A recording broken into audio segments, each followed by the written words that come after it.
দেখছো আমি আপনার লাস্ট ভিডিও কইছিলাম না রাস্তাঘাটও মানে মানুষ থেকে গরু বেশি দেখবা। আর কোনো সময় ডরও লাগে, হঠাৎ রাস্তার সামনে মানে বাইকের সামনে বা গাড়ির সামনে হঠাৎ করে গরু আই যাব, ছাগল আই যাব, মানে কোনো একটা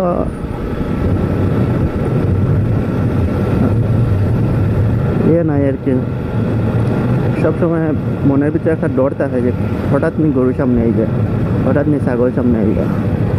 মানুষটাকে এখন বেশি এই জীবজন্তুগুলার উপরে ডর লাগে।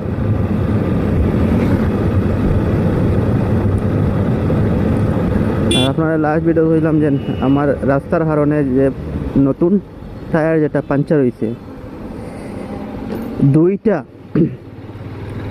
দুইটা কিল ঢুকছে আমার টায়ারের মধ্যে।